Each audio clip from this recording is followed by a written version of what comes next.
Homeschool Moms Unfiltered. My name is Megan, and my amazing co-host is. Hi, I'm Amanda. So this is not our typical super fuzzy intro because it's kind of a shoved in their intro. Last week in our first episode discussing Differently Wired, our greatest intention was to cover introduction and chapters 1 and 2. And at about 2 hours into that discussion, we were like, holy crap, this needs to be cut into 2 episodes. So this is the continuation, right? Remember when we were kids and they would do that like at the end of the TV series in the month of May, and it would be like to be continued, and you'd have to wait until September, right? But so thankfully, it wasn't that long of a to be continued. But yes, this is the to be continued continuation of last week's episode so that the episodes are a little bit more bite sized and digestible. So if you missed episode 1, go hop back, listen to it, and then pick this one up. And we're talking about Differently Wired by Deborah Reber. So we will now, in some sort of clunky editing fashion, just drop you into where we ended last week. Enjoy. All right, chapter 2. Are you shocked? I have the first note. This is shocking. Yeah. It is a little shocking. We've been doing book club for quite a while. I feel a little out of my rhythm. I'm not gonna lie. I'm not entirely sure what to do here. You know what? And I mean, like you said, it's not a comparison because that's what we started talking about, right? But it's like, this is what dominates my life day in and day out, and the same as you know? And so it's like, So all right. So on page 19, there's a quote here that talks about her kiddo being on a self-identity journey. And so she says, more than that, I love that Asher is showing so much interest in learning about his own tribe. I see it as part of the self-identity journey he's enthusiastically embraced in recent years. So first of all, I'm not sure if I don't tend to use the word tribe because I'm not sure if it's a word that we're supposed to, I think it's like powwow, like we're not supposed to use that word. Yeah. But I will say this book is, I think, 7 years old. I looked it up when I was doing that because there's a reference later about boys and girls. And Yeah, there are a few things in here that I'm like, oh, language has changed quite a lot in that amount of time. I feel like the evolution of language and accessibility it's been big in 7 years. And so, and I've been to talks with Deborah Reber, and she's an incredibly generous and inclusive person. So I think if she were to rewrite this today, maybe some of those words would change. So I just wanted to kind of acknowledge that there. But I did love the fact that she talked about the fact that he's on this self-identity journey. These kids need to know who they are, avoiding a diagnosis or hiding the diagnosis from them. Right? How many times do we see, well, we haven't told them about their diagnosis because we don't want them to feel different. Spoiler alert, your kid feels different. At least if you give them the diagnosis, they understand why they feel different. And they understand like, oh, it's not because I'm an alien from outer space. This is who I am. This is how I'm made up. And it's not just okay. This is who I am. And it's great. And this is how I function. And this is what I need. And all of that stuff. So self-identity is huge, having that diagnosis and all that good stuff. So 100%. Then on 20, we both have some notes, but I have been monopolizing the conversation. So why don't you go first? So she just has there's a quote in here that I really liked. And by the way, it's from this book called Neurotribes. And I immediately went and reserved it at the library because I'm still trying to limit my spending. The quote itself says, neurotypical syndrome is a neurobiological disorder characterized by preoccupation with social concerns, delusions of superiority, and obsession with conformity. There is no known cure. And I just thought that was hilarious. Her son tells her this quote from the book, and they talk about it. But it was it is hilarious, but also there's so much truth to it. And how different would the world be if we described everything in the same way? Normal, neurotypical, the standard or not, right? If everything got described with the same kind of language, how much better would we be about understanding where things are and where things stand? Because it's true, being neurotypical does tend to come with these characteristics. And people who are neurotypical need to realize that they come with these characteristics or are much more likely to lean towards these things. And how does that, where does that put them in comparison, in relation to others? Yeah. and to understand how you're viewing the world versus how your kid is viewing the world or your best friend is viewing the world or whatever that might be, right? I built a class a while ago because there was a bug up my ass about the fact that there's so many classes out there for neurodivergent kids to teach them how to assimilate into the neurotypical world. And it's like, why are there no classes, or very few classes at a minimum, that are teaching neurotypical kids how to be a better friend to your neurodivergent friend? And so I built the class, and I mean, it's, if I do say so myself, stunning. I never got a single enrollment ever. Mm. And it is so complex and so in depth. It gives so many great examples and all this kind of stuff. No one cares, right? It's so frustrating because it's like, why are we putting the extra effort and the work and the onus on the neurodivergent people? Why is there no meeting in the middle of this where neurotypical kids also need to understand these social situations? So anyway, Something maybe we should look at doing some of those things as like pre-recorded talks that are available to our Patreon people. I've got it built and it's amazing. Yeah. Yeah. I mean, obviously, it would have been nice if enough people were interested and willing, but like as a place, like a jumping off point of like education and stuff, we have the people, right? We've got the right kind of people that are going to be open to learning and hearing these things. So yeah, maybe that's something that we include in our Patreon. We should Yeah. do that more. And how helpful would that be too? Like if you're a parent listening to this who's got an autistic kiddo, how helpful that might be for grandparents or something like that who are just like not able to connect with, like they're just struggling. Right. We talked about, Absolutely. yeah. I Sorry. no, I was going to say we did an episode in season 1 that was about the importance of understanding and like accepting neurodifference and why everyone should care about that. And my mom messaged me and was like, I listened to that episode. It was great. You need to not market it just to homeschoolers. And I totally sent it to your dad and was like, you need to listen to this because it's like so important, not only for like the grandkids and understanding the grandkids, but understanding ourselves and the people we work with and the people we're interacting with. Like, this is really good. There's such a need and the ability to just forward something and be like, hey, I found this really helpful. You should give it a listen. We're in the US. We celebrate Halloween in the US. I don't know how it's observed or not observed around the world necessarily because it's not like a big, I know it's a big holiday for you. It's not for us. Costumes are not a go in my house for my autistic kiddos. So that's probably part of it. But, how many times do we have this argument throughout the weeks leading up to Halloween? If an adult shows up at your house in a costume, give them candy. They may be childlike in the way that they experience the world, right? Or if a kid doesn't have a costume on, they could be an autistic kiddo. If they can't say trick or treat, if they don't look you in the eye, like, and we have to have this. And there's all these people that are still arguing with the fact that it's like, it's a fucking Snickers bar. Just put it in a thing and say happy Halloween. And if they don't say thank you, just know that they're doing their best, right? Like, Well, I mean, for the most part, you spent like 5 cents on that piece of candy in your bulk bag of nasty things. Like, it doesn't matter. Like, just put it in. Like, yeah. But why do we keep having to do this? You know what I mean? Like, yeah. And so like my oldest, he doesn't trick or treat anymore. But when he did, in his world, he was dressed up, right? But like he would go as like one time I think he was Steve Jobs one year and he wore a black t-shirt and pants. And like for him that works, like that's a costume and that's his comfort level.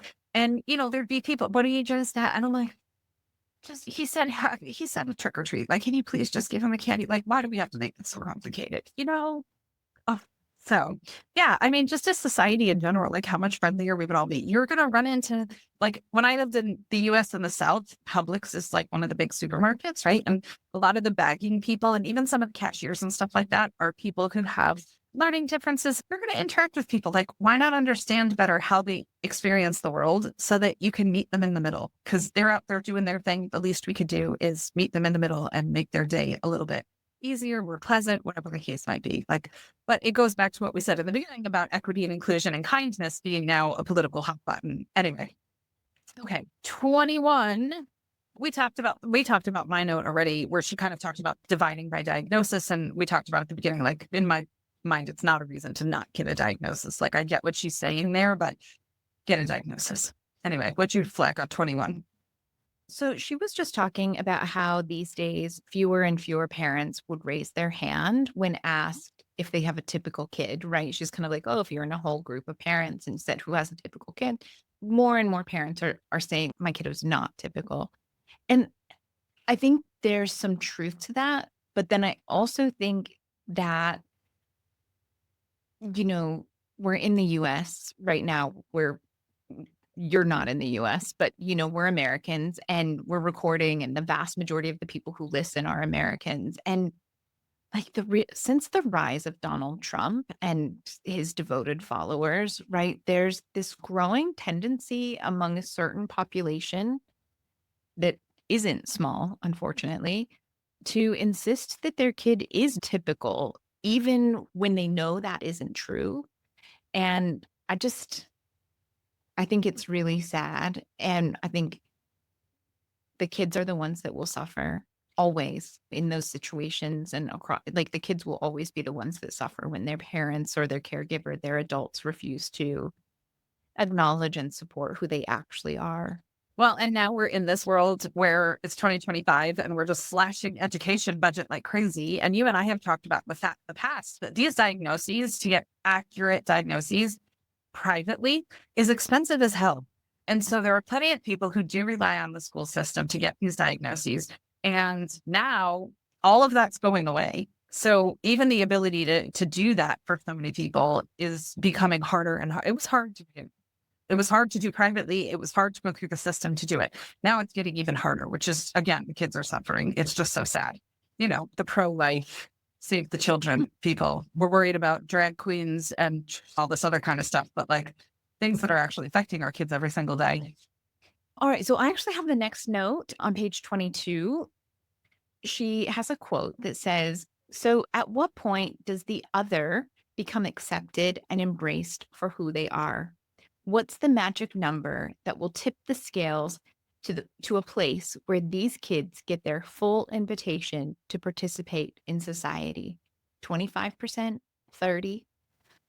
And for me, it just reminded me of that Ruth Bader Ginsburg quote about how many women should be on the Supreme Court. And she's like, when all of them are women, Yeah. then it'll be fair, because for years and years and years, it was all men. So, like, I don't think it will take the whole classroom, right, to be full of differently wired kiddos for it to actually make a difference. But it's definitely going to take way more than 50%, in my humble opinion. I think you have to be way more than the number that considers themselves the majority for it to actually start seeing any kind of shift. Mm-hmm. Yeah. And I had a note on that same page here. She's having a conversation. They're out for a picnic and she's having a conversation with her husband about this article that she read. And it talks about the risks of having an autistic child. And her kiddo cuts her off mid-sentence and is like, risks? Like a disease? Like what's the deal here, right? And it's like the power of those words. Like you just said, words matter, right? Pet versus service animal and stuff like that. And so it reminds me, so I worked at OutSchool for a really long time. I still teach on OutSchool, but I worked actually for the company for a really long time. And I'm a gentle parent. We've talked about this before. I'm huge about language choices. And there are classes on there that I would go to the supply team and say, like, why are we allowing us? Why are we not taking a stand and being more pro kid? And every time it was like, here she is complaining again. For example, if you go in the OutSchool search catalog and type in the word struggling, the number of classes that will come up is no small thing, right? And so it'll be like reading tutoring for struggling readers. It would be a cold day in hell before I ever signed my kid up for a class that said, hey, by the way, you suck at this in the title. Like, why on earth? If you are a reading tutor, does it not go without reason that you could help a struggling reader? Like that feels like common sense. And I get it. It's marketing and you're trying to hit the algorithm and all that kind of stuff. But why are we doing that at the sacrifice of our kids' mental health? And then I think, like, imagine you have a kid who's in that tutoring session and they have a really positive week and they're feeling good about themselves. And then the next week they go to log into class and they click that link again and they're like, oh yeah, I'm a struggling reader. And it's like that little boost of confidence that you just got shot apart. It's just gone again. And so it's like, please, please, please, like, look at that kind of stuff. I get that you're like, oh, my kid struggles with reading. This would be a great class. Your kid's going to see that every time they log in. And I wouldn't want my kid in a class with a reading tutor who's like, you've struggled, kid. Every reading tutor should be able to do that. Let's find one who's going to be positive and uplift our kids instead of smacking them in the face with their insecurities. There's a ton of stuff on there. If you start to look at stuff through that lens, it's there. Outcool is a marketplace. There's amazing stuff on there. My kids take classes on there. And then there's some stuff that needs to be sifted out. And because they're a marketplace and their teachers are independent contractors, they don't do that sifting. So it's up to us as parents to do it. Yeah. I mean, kind of along those lines, right? I struggle with this, and we've talked about it more before in previous episodes. So if you want to know all of my thoughts on it, you should go back and listen to some of the other episodes that we've had on this. But on page 22 and 23, there's this discussion about words mattering. And again, I fully believe that words matter. In it, and she's talking about, you know, being careful to use positive words versus negative words and those sorts of things. And again, generally speaking, I agree with that. There is this push towards positivity and away from clinical wording, and I'm not totally here for it. Like, I just saw something this past week that was like other words you can use, like harmful words, neutral words, and then the words you should actually use. And I like, while I don't believe that the medical or the clinical words should have the negative connotation that they do, I also don't necessarily understand why we are so quick to downplay the differences, the struggles, and the challenges. I will fully admit there are some points here in the book where I was typing up my notes and she used the word deficit and I changed it to weakness because I feel like deficit has a stronger negative connotation, but it's still a weakness. I don't want to say like, oh, it's a difference. Like, okay, it's not difference. It is a weakness. And to say otherwise, I feel like it's just toxic positivity is still toxic. That's my bottom line, right? There are differences, and refusing to say that the difference is a struggle or is a challenge or is a weakness, like toxic positivity is still toxic, and I'll leave it at that. Mm-hmm. All right. So then on page 23, she kind of shifts gears a little. And the quote that I pulled out says, so how can you know if your child is differently wired? Blah, blah, blah. Here's how I suggest you approach this question. If you believe your child is differently wired, then he or she probably is. We may or may not have a diagnosis. We may simply recognize that some aspects of our child's life will be more than that of our peers, more intense, more emotional, more intelligent, more difficult, just more. We may have noticed a disconnect between our child's performance at school and what we know they're capable of. We may have recognized that our child struggles where other kids sail through with confidence. The kids in our community are caught in a kind of limbo since many are living with invisible differences that aren't so easily perceived or recognized from the outside or out of context. And it's kind of a long quote. I know I read a lot, but that idea, like, first off, if you're wondering if your kid is differently wired, they probably are. Second off, it's hard. It's hard to figure it out, and that's okay. We're here for it. We're here to provide support, and there are a lot of people out there as well. She's got a community. We've got a community. And third, we hear a lot. There's a lot of information out there about invisible illnesses, but this is that same kind of idea, right? Like a lot of these kids who are differently wired, it seems kind of invisible because there's no obvious, this is what the issue is. This is where the challenges are. And without that, it's easy for it to get brushed aside or for that thing to like, well, they just need to try harder.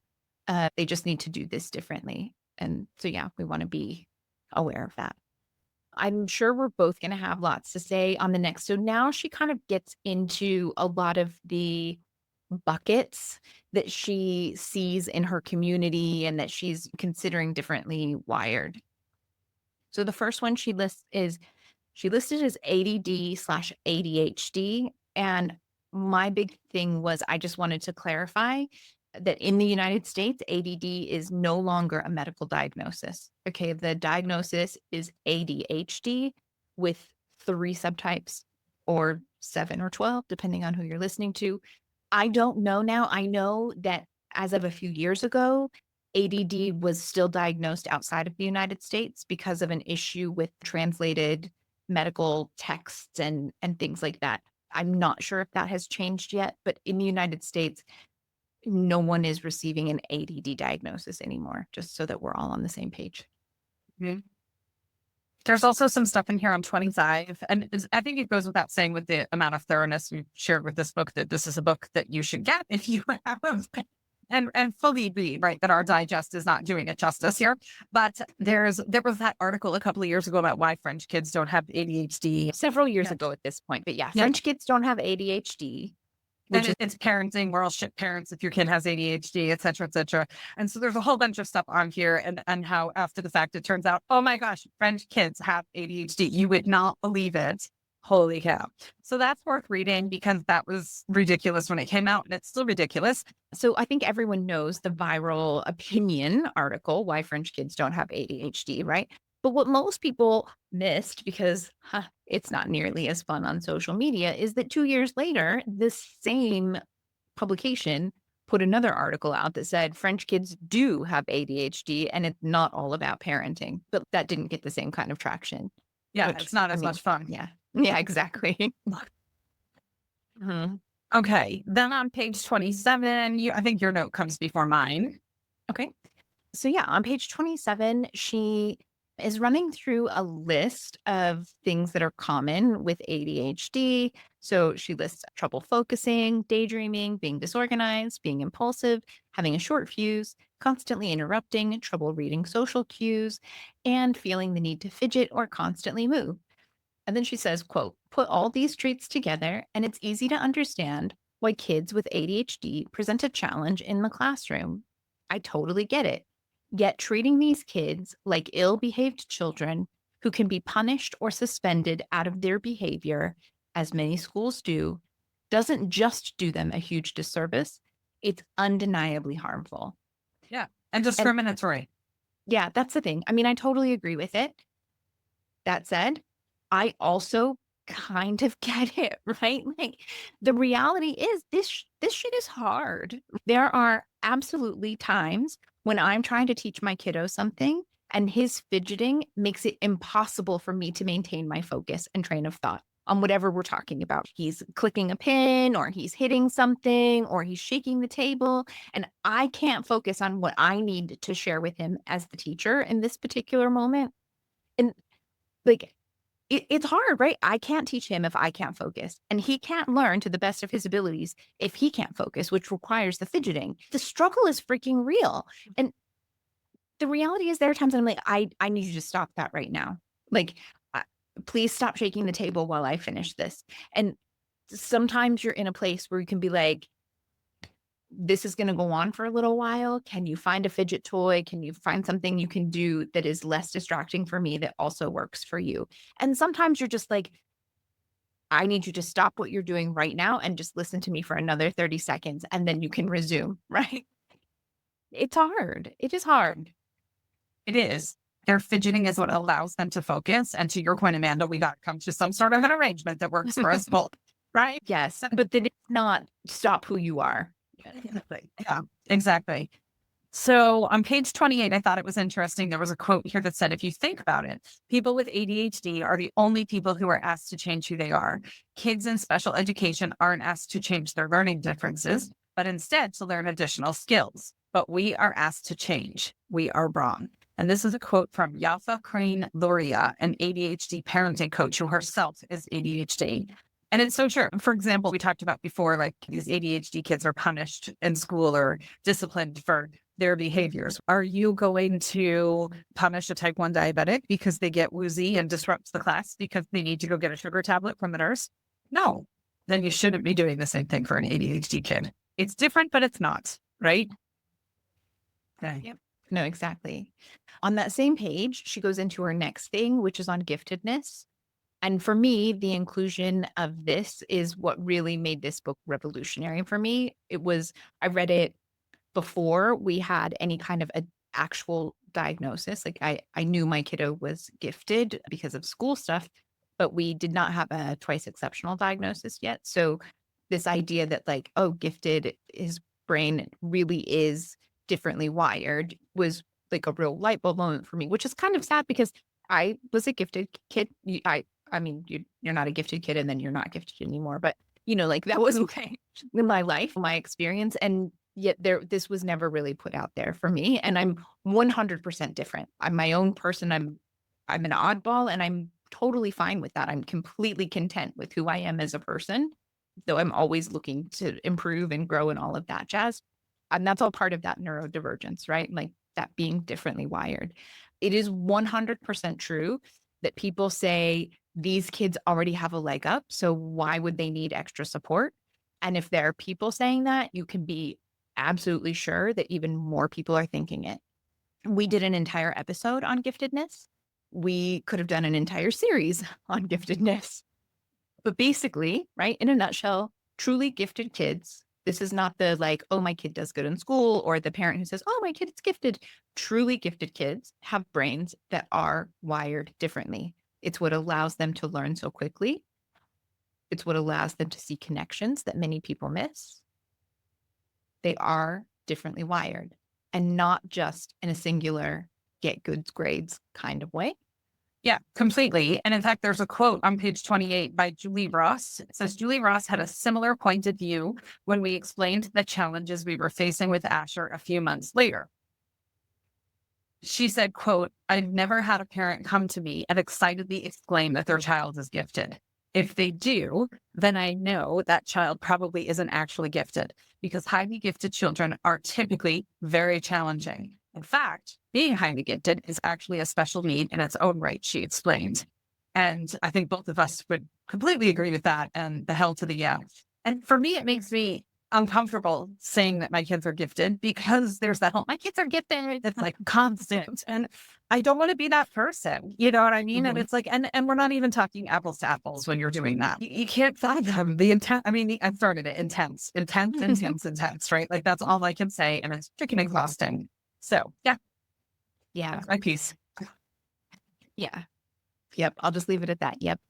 So on that same page on 29, she's talking about the assessments basically. And she says, quote, the most typical way for a child to be identified as gifted is when their teacher, noticing their ability, nominates them to take an IQ test. Some public schools do a general standardized test for all kids in second or third grade. Some of them recommend.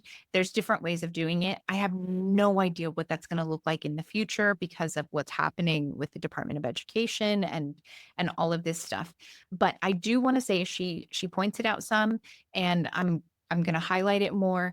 There are so many issues with this and this way of identifying kids. First, IQ tests are not great tools due to cultural and socioeconomic issues.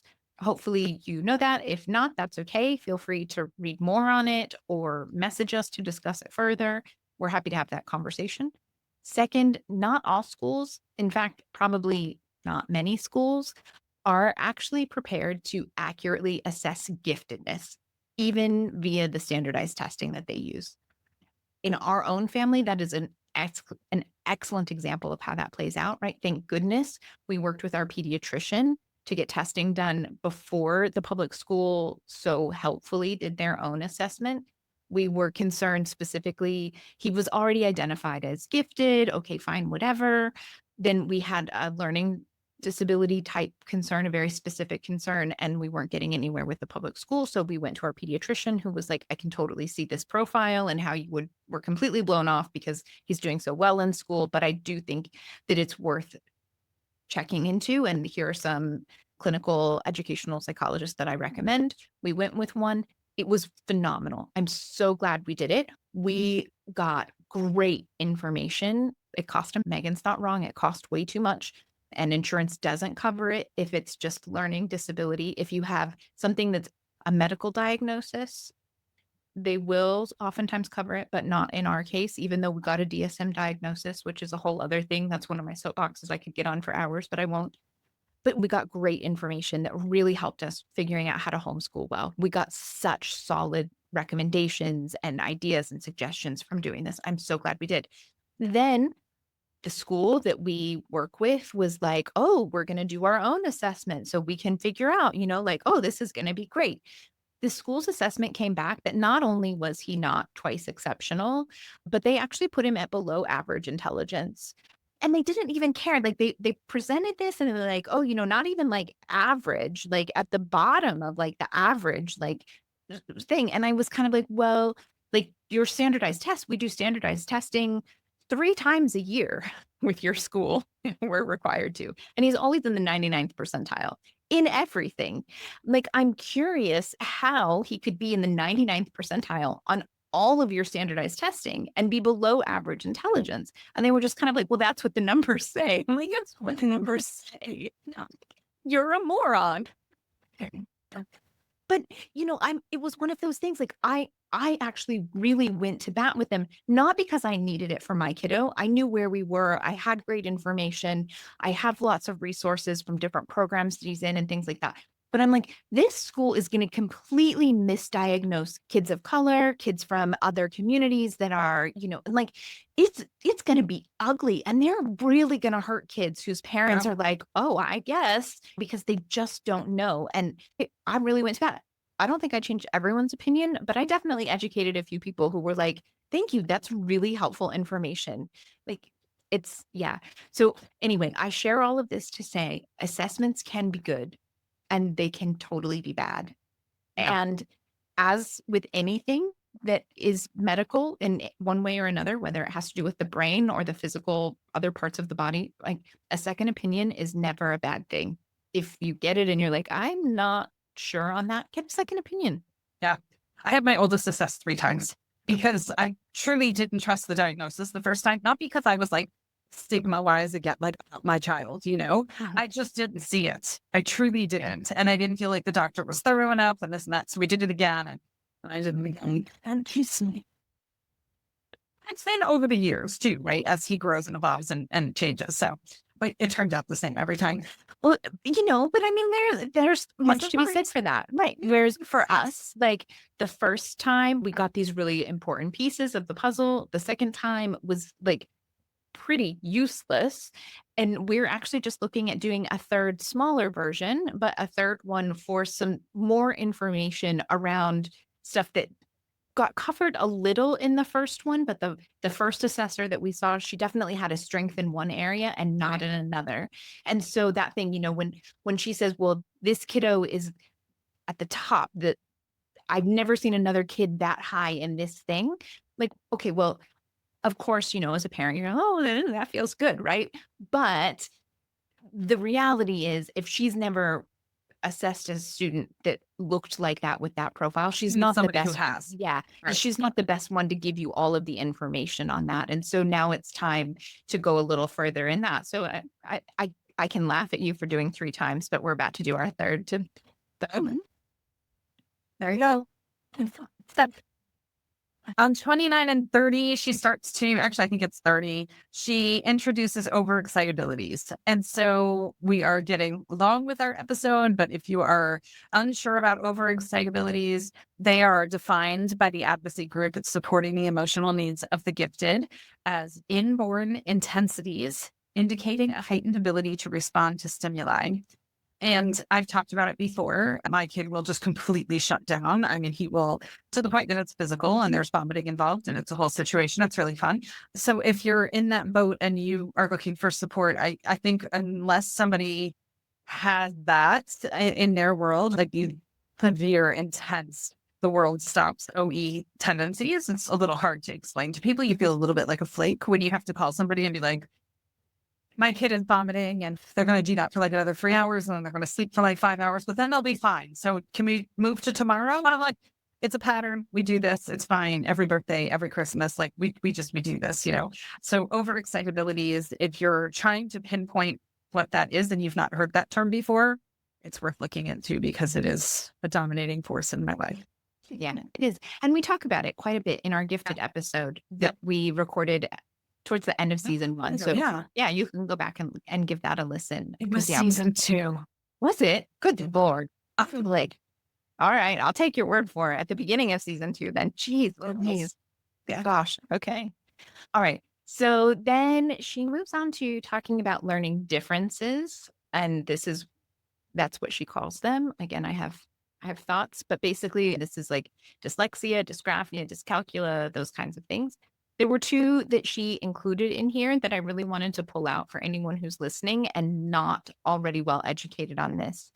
One, slow processing speed can result in even the brightest of students crashing and burning on, for example, timed math tests or written exams. When a teacher knows a child is more than capable, the poor showing can be misattributed to laziness or lack of preparation, and the child is told to just work harder or apply yourself. And I think that's a really important one. So many people don't realize that's a separate thing. It can be diagnosed on its own. It's often, not always, but often diagnosed with something else, like maybe ADHD or gifted. Like it's often in there in the mix, and it's not your kiddo's fault. It is well beyond their ability. The same with the next one. Deficits in executive functioning skills can lead to all kinds of challenges for students. And again, unless an educator is highly tuned in, there's a good chance they'll chalk up the challenges to laziness, sloppiness, or a poor work ethic. Think of the child who repeatedly forgets to turn in his assignments, even when he did them the night before. The student whose locker is so messy that the contents spill out onto the floor every time she opens it. Or the student who struggles to begin even the most straightforward writing assignment, perpetually runs late, or has poor impulse control. Executive functioning skills, so important. If they're not there, it's not your kiddo's fault. They just need practice. They need to work on them. They need to build those.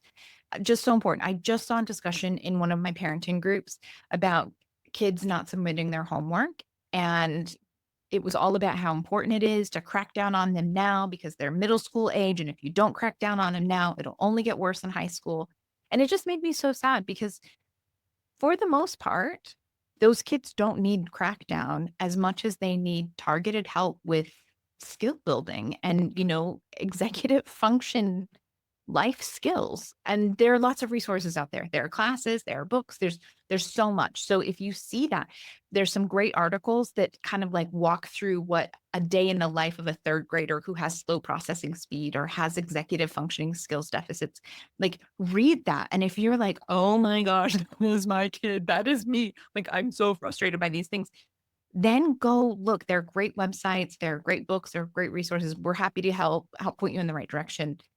These are things, there are specific tools and things you can use and implement that do not involve just work harder. What's wrong with you? Why aren't you doing this? I mean, think about yourself in any environment, right? And how many contexts do you function better with a good crackdown, right? I mean, they're just small adults, right? They're just small little people. And so it's like, I go back to like my, days in the corporate world.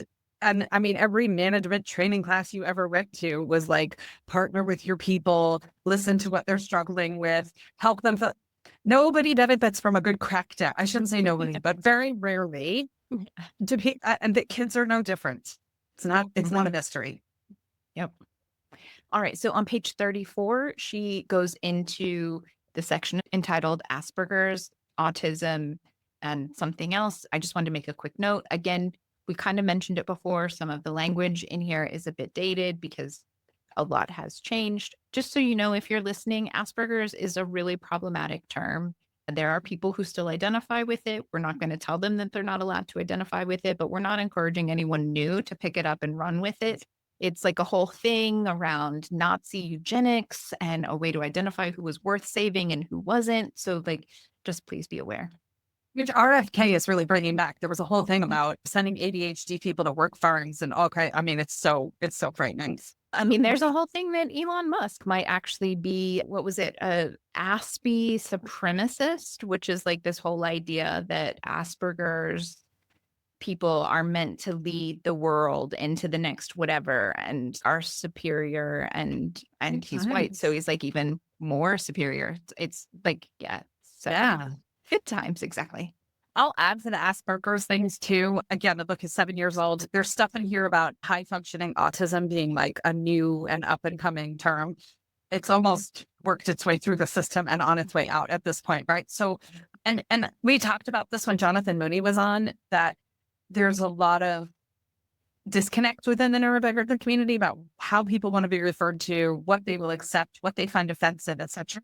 And so a lot of that is still shifting. I know in the circles that I travel in, high and low functioning is not typically acceptable terminology. We would say high support needs or low support needs. Nonverbal is also kind of moving its way out. There are more respectful ways to identify people. And then there's a whole conversation in here about identity first versus person first, as far as somebody being an autistic individual, not a person with autism. And so it's just important to figure out what those things are. And they are shifting. So we do need to kind of evolve with those until we kind of settle at a point where everybody goes, yeah, we've reached it. This is good. This is what we like. We might not get there. I mean, this might forever be one of those things where it's a really person specific kind of thing. And so, being aware of what's most generally accepted, and then also being aware of the fact that if you know someone or you're talking to someone, it's worth finding out. It's the same thing as the pronouns, right? Like you can get your panties in a bunch about, I know what they look like a girl, so I'm going to call them a girl. Like, why? Like if they're like, you know what, actually, I'm disabled and I'm fine saying that I'm disabled. And I would prefer if you said it that way to me instead of saying, oh, well, I'm differently abled. Like, no, bitch, I'm not differently abled. I'm freaking disabled. If I could get in my car and drive wherever I wanted to go, maybe we'd be having a different story, but I can't. Like, I'm freaking disabled, right? Like, be able to me in your case would be like, instead of being able to drive your car on the freeway whenever you wanted, you could like fly somewhere because you have a different ability than the average person. Instead, you just don't go places. yeah, Someone to take you there. yeah, exactly. Like, that's not differently abled. That's unabled. Thank you. So, yeah. All right. So, yeah, again, just, language is important. It's changing. It's hard. We get it, right? Like, I'm not going to sit here and say I get it right all the time. I don't by any means get it right, probably even 50% of the time, but it's worth being aware. The next thing she covers on page 36 is twice exceptional. The definition is intellectually gifted people with at least one neurological difference. She goes on to say, twice exceptional kids often find themselves in an especially tricky spot. In some cases, a child's giftedness masks their neurodifference. They're so bright that they're able to compensate for their weaknesses, but inevitably, their weakness catches up with them. And it's often at a point when some aspect of school or learning has become incredibly frustrating and their self-confidence has taken a significant hit. The flip side of that is more common, though, are kids whose neurodifferences mask the giftedness. Think about it. If a child is reading below grade level or is constantly bombing on math or written assignments, most people's first thought isn't going to be, oh, this child must be gifted. Okay. So yeah, twice exceptional is 2E. We often talk about it. We often shorten it to just the 2E. So it's literally the number 2 and the letter E, but that stands for twice exceptional. And it's this idea of kids who are diagnosed as gifted, but also have some other kind of neurological difference or differently wired thing going on. And there's a quote in the book by Dr. Devin McEachran. Sure, I got that wrong. Who basically, I'm going to summarize, just basically says there's rarely a good school fit for these kids. Because if it's a school that's amazing with gifted kids, they have no clue what to do with autistic kids. And if it's a school for autistic kids, they are very confuzzled about the giftedness component. And so there's a lot of 2E homeschooled kids in this world for that reason. Yeah. Yeah, so. Absolutely.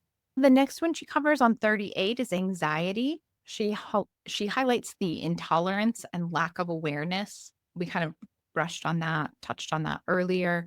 And then she also does point out that anxiety rarely travels alone. ADHD and anxiety, giftedness and anxiety, autism spectrum and anxiety. The fact that it can and does manifest differently also makes it a challenge, right? It's one of those things. It's hard to pinpoint, but it makes it no less real. More serious, significant, all of those things. For me, I pulled out on page 39, she has the out of sync child. She talks about it and how her pediatrician told her to read it. Did you read it? Did you get that recommendation? I've read that book. And there's also the out of sync child has fun, I think. There's like some spinoffs. Yeah. Okay.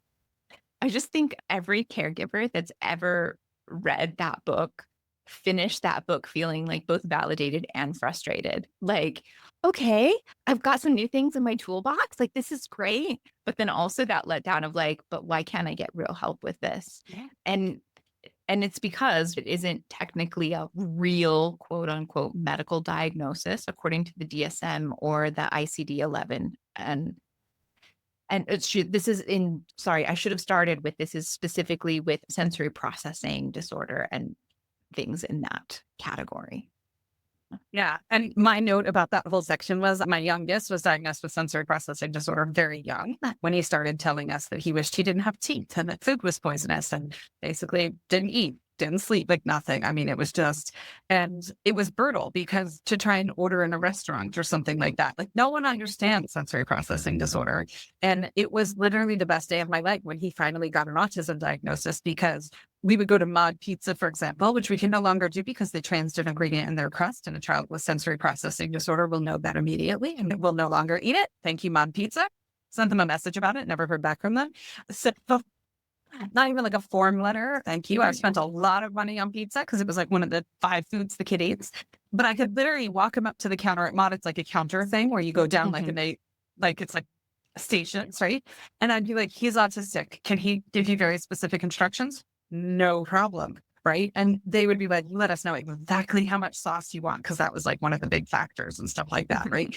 And when you say autism, I don't think people fully understand autism in the general world, but they think they have a better idea of it. And they're typically at least be like, oh, this sounds familiar. And I know that I'm supposed to be accommodating to you, is generally like the reaction. And that's great.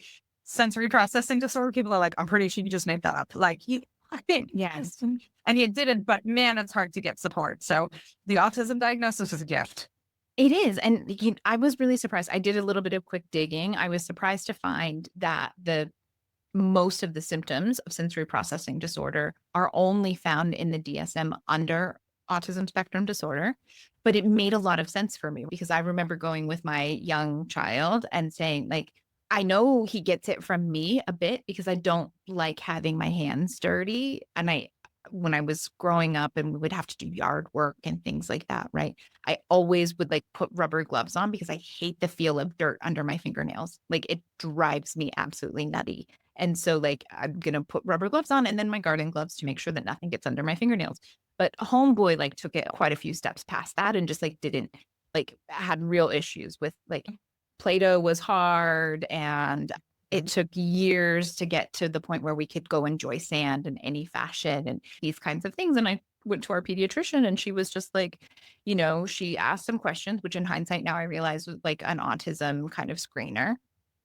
And then she just said, well, what does he usually do? And I was like, well, he washes his hands, like when something gets on him that he doesn't want, like, it's like, go wash the hand, like, until the hands are clean, like, she was like, well, washing his hands often is not a bad thing. And so we'll just wait until he gets to school. And if we find that it's impacting his life in a negative way, then we'll look at it. We'll address it. And it ended there. There was nothing else done about that or any of the other symptoms or things. And generally speaking, we have a great pediatrician. I really like her. But this is kind of one of those things where, if SPD was an actual medical diagnosis, would those kinds of conversations be handled quite differently? Probably, and that's too bad for a lot of families. Yep. All right. So we are almost done. I just really loved the fact that she wrapped up this chapter with a quote from a science writer named Steve Silberman. I'd never heard of him before. I don't know if you're familiar with him, but the quote says, in forests and tide pools, the value of biological diversity is resilience, the ability to withstand shifting conditions and resist attacks from predators.